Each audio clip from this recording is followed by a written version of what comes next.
Alors, comment dribbler plus vite au football?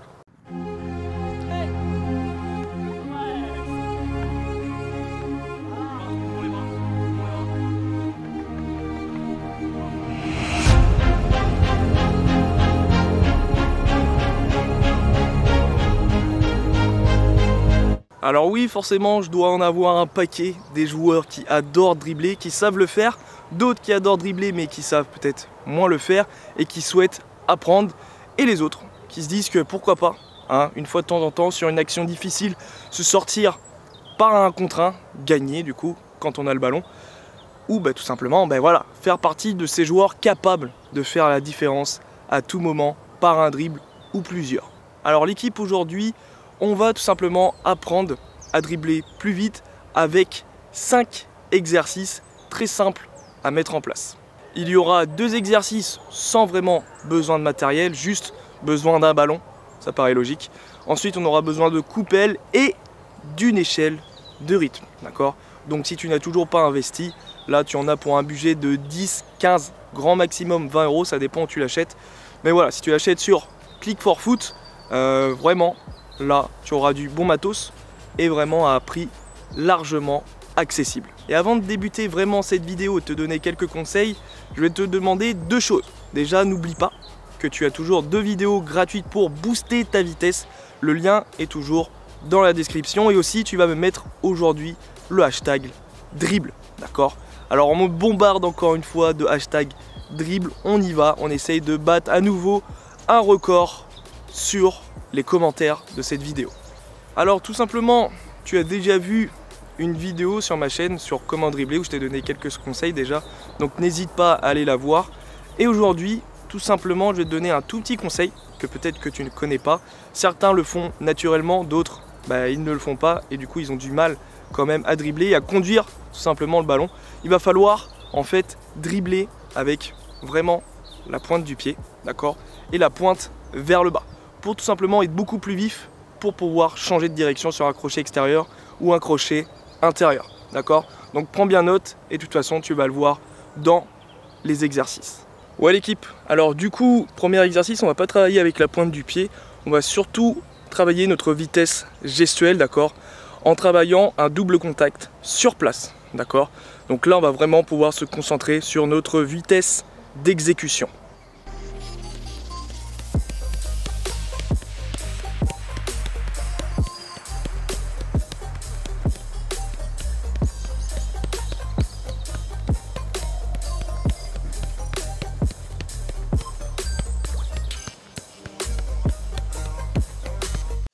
Ensuite, deuxième exercice quasi similaire, sauf qu'on va travailler tout simplement le mouvement que l'on peut faire avec un passement de jambe tout simplement et toujours sur place. Ok, on va toujours en faire moins sur place, donc comme ça, si on augmente notre vitesse gestuelle sur place, ça veut dire que quand on sera en mouvement sur le terrain avec le ballon qui bouge, là vous allez voir que vous allez les enchaîner à la Mancini. Posizione regolare, 2 contro 2, Mancini e Perrotta, Mancini 1 contro 1, Mancini in area di rigore, Mancini, Mancini, Mancini!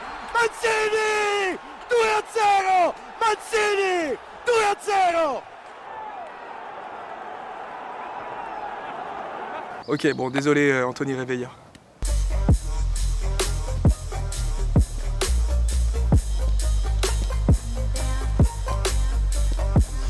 Alors maintenant on va passer sur les 2 exercices avec les coupelles. Donc un premier avec slalom tout droit et un autre avec un slalom un peu plus large. Vous allez comprendre tout de suite en les voyant. Et bien évidemment on travaille les 2 pieds, c'est ultra important. Pourquoi? Tout simplement pour créer encore plus d'incertitude chez le défenseur, en tout cas chez notre adversaire direct.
Donc l'autre exercice, sans ballon et avec une échelle de rythme, on va travailler nos appuis, donc notre fréquence gestuelle ultra important, hein. Comme peut avoir un Lionel Messi, il fait beaucoup de petits pas, ce qui lui permet de changer de direction très rapidement et en fait la direction qu'il souhaite par rapport à un joueur qui fait des plus grands appuis et beaucoup moins rapide le contact au sol.